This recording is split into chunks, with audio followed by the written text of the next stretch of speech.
नमस्कार दोस्तों, welcome you to GK tricks. इस वीडियो में हम रीट एग्जाम्स के लिए हिंदी के शिक्षण वीडियो की टेस्ट सीरीज को आगे बढ़ा रहे हैं। ये हमारा 5वां वीडियो है। इसके बाद हम 5 वीडियो और देखेंगे। इस तरह हम 10 वीडियो के माध्यम से इस टेस्ट सीरीज को कंप्लीट करेंगे। देखिए, समय काफ़ी अधिक फास्ट गति से निकल रहा है। कुछ लोगों को तो इसका एहसास है, लेकिन कुछ लोगों को इसका एहसास नहीं है। जिन लोगों को एहसास है कि समय काफ़ी फास्ट निकल रहा है, वे निश्चित ही शानदार लेवल से अपनी तैयारी कर रहे हैं और वे निश्चित ही रीट एग्जाम में सफलता के भागीदार रहेंगे। तो आप भी इस कैटेगरी में जरूर आए, अपने स्टडी पर ध्यान दें। अगर आप चाहते हैं कि आपकी आर्थिक स्थिति सुधरे, तब आपको ही पढ़ना होगा। समय तो निकलने ही वाला है, आप पढ़ो या ना पढ़ो। तो ईमानदारी के साथ आज की जो हमारी 30 प्रश्न है आप सॉल्व करिएगा। वीडियो के अंदर आपका जितना भी स्कोर हो वो भी आप कमेंट सेक्शन में जरूर शेयर करना। इस वीडियो का हम छोटा सा टारगेट रखते हैं 200 लाइक्स का। अगर वीडियो आपको अच्छा लगे तो लाइक और शेयर भी जरूर करना। चलिए स्टार्ट करते हैं। यहाँ पर हमारा फर्स्ट क्वेश्चन दे रखा है, किसी प्रश्न का जवाब सभी छात्रों ने भिन्न भिन्न दिया, सभी का जवाब सही माना गया। यह दोष है वैधता का, विश्वसनीयता का, वस्तुनिष्ठता का या फिर कोई नहीं। तो आप बताएं यहाँ पर करेक्ट आंसर क्या होगा। यहाँ पर जो करेक्ट आंसर होगा वो होगा ऑप्शन नंबर 3। ये दोष है वस्तुनिष्ठता का। ये आप ध्यान रखिएगा, जो भी वस्तुनिष्ठ प्रश्न होते हैं उनका जवाब केवल एक ही होता है, लेकिन यहाँ पर तो सभी छात्रों ने जवाब भिन्न भिन्न दिए हैं और सभी के जवाब सही माने गए हैं। तो ये दोष होगा वस्तुनिष्ठता का। ऑप्शन नंबर 3 हमारा करेक्ट आंसर होगा। आगे दे रखा है, पाठ योजना में प्रकरण का लेखन किया जाता है प्रस्तावना में, औपचारिक बिंदुओं में, व्यवहारगत परिवर्तन में या फिर उद्देश्य कथन में। तो यहां पर जो इसका करेक्ट आंसर होगा, प्रकरण का लेखन किया जाता है उद्देश्य कथन में। ऑप्शन नंबर 4 यहां पर करेक्ट आंसर होगा। फिर नेक्स्ट दे रखा है, पद्य पाठ का सर्वाधिक महत्वपूर्ण सोपान कौन सा है? प्रस्तावना, भाव विश्लेषण, विचार विश्लेषण या फिर कोई नहीं। तो यहां पर जो हमारा करेक्ट आंसर होगा, पद्य पाठ का सर्वाधिक महत्वपूर्ण सोपान होता है भाव विश्लेषण। ऑप्शन नंबर 2 हमारा करेक्ट आंसर होगा। ये आप कंटेस्टली ध्यान रखिएगा। फिर आगे देखते हैं, शिक्षण सुलभ हो यह किस पद्धति का मुख्य उद्देश्य है?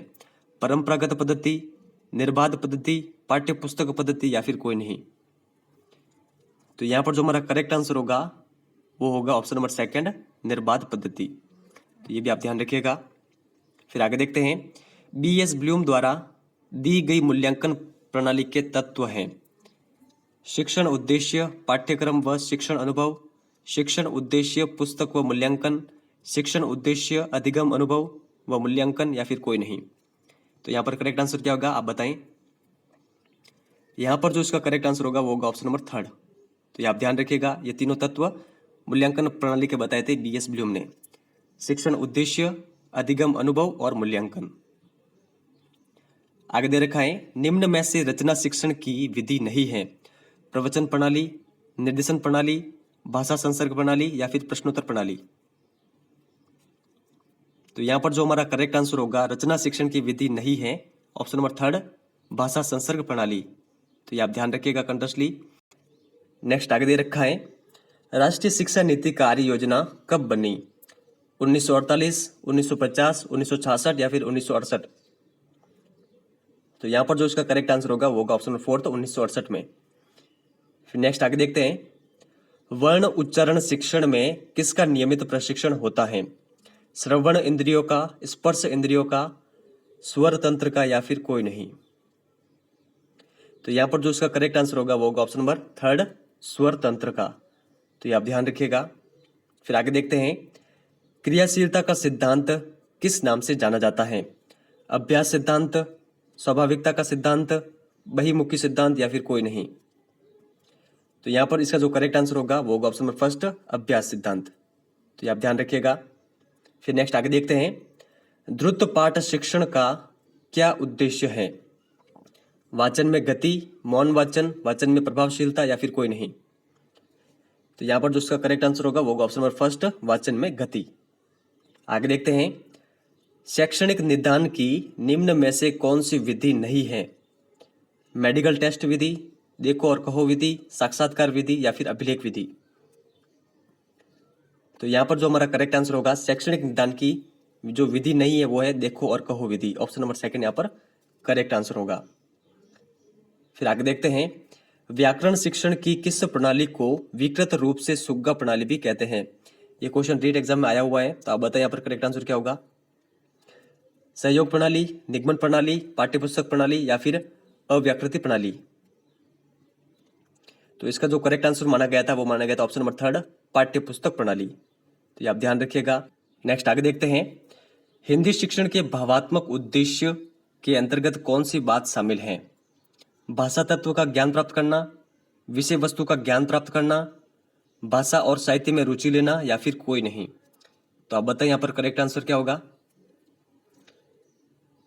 तो यहाँ पर जो इसका करेक्ट आंसर होगा वो होगा ऑप्शन नंबर 3 भाषा और साहित्य में रुचि लेना। तो ये आप ध्यान रखिएगा।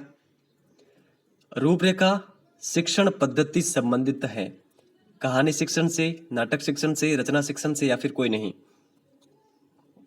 तो रूपरेखा शिक्षण पद्धति ये संबंधित है रचना शिक्षण से। ऑप्शन नंबर 3 यहाँ पर करेक्ट आंसर होगा। श्रोता के मनोभावों को सर्वाधिक प्रभावित करने वाली साहित्य की विधा कौन सी है? गद्य शिक्षण, नाटक शिक्षण, पद्य शिक्षण या फिर कहानी शिक्षण। तो यहाँ पर जो हमारा करेक्ट आंसर होगा, श्रोता के मनोभावों को सर्वाधिक प्रभावित करने वाली जो साहित्यिक विधा है वो है पद्य शिक्षण। ऑप्शन नंबर 3 हमारा करेक्ट आंसर होगा, ये आप ध्यान रखिएगा। राष्ट्रीय शैक्षिक अनुसंधान एवं प्रशिक्षण संस्थान, ये एनसीईआरटी की फुल फॉर्म है, द्वारा पाठ योजना के नवीन उपागम प्रस्तुत किए गए। तो कब किया गया, या बताएं? 1960, 1961, 1962 या फिर 1965 में। तो ये प्रस्तुत किया गया था 1961 में। ऑप्शन नंबर 2 यहाँ पर करेक्ट आंसर होगा। तो ये आप ध्यान रखिएगा। वार्षिक योजना प्रमुख रूप से उपयोगी है शिक्षक के लिए, छात्र के लिए, विद्यालय के लिए या फिर कोई नहीं। तो यहाँ पर जो हमारा करेक्ट आंसर होगा, वार्षिक योजना प्रमुख रूप से उपयोगी होती है शिक्षक के लिए। ऑप्शन नंबर 1 हमारा करेक्ट आंसर होगा। पेस्टोलॉजी की लेखन शिक्षण विधि कौन सी है? मौखिक विधि, खेल विधि, खेल खिलौना विधि या फिर अनुकरण विधि। तो यहाँ पर जो हमारा करेक्ट आंसर होगा वो होगा ऑप्शन नंबर 4 अनुकरण विधि। अनुकरण विधि पेस्टोलॉजी की लेखन शिक्षण विधि है। तो ये आप ध्यान रखिएगा। व्याकरण शिक्षण की कौन सी विधि उपयुक्त नहीं है? निगमन विधि, भाषा विधि, सूत्र विधि या फिर प्रयोगशाला विधि। तो यहाँ पर जो हमारा करेक्ट आंसर होगा, भाषा शिक्षण की उपयुक्त विधि नहीं है प्रयोगशाला विधि। तो यहाँ पर ऑप्शन नंबर 4 हमारा करेक्ट आंसर होगा, ये आप ध्यान रखिएगा। नाटक शिक्षण का उद्देश्य नहीं है बालकों को भावानुकूल शिक्षा देना, संवाद एवं अभिनय कला से छात्रों को अवगत कराना, समायोजित व्यवहार और नैतिक शिक्षा देना, बालकों को रंगमंचीय नायक बनाना। तो अब बताएं नाटक शिक्षण का उद्देश्य क्या नहीं है? तो नाटक शिक्षण का उद्देश्य नहीं होता है बालकों को रंगमंचीय नायक बनाना, बल्कि जो ऊपर दे रखे हैं ये इसके उद्देश्य होते हैं। तो ये आप ध्यान रखिएगा। उत्प्रेरक प्रेरक से अभिप्राय है पुनरावृत्ति, प्रस्तुतिकरण, प्रस्तावना या फिर उद्देश्य एवं अपेक्षित परिवर्तन। तो यहां पर जो हमारा करेक्ट आंसर होगा वो होगा ऑप्शन नंबर 3 प्रस्तावना। ये आप ध्यान रखिएगा।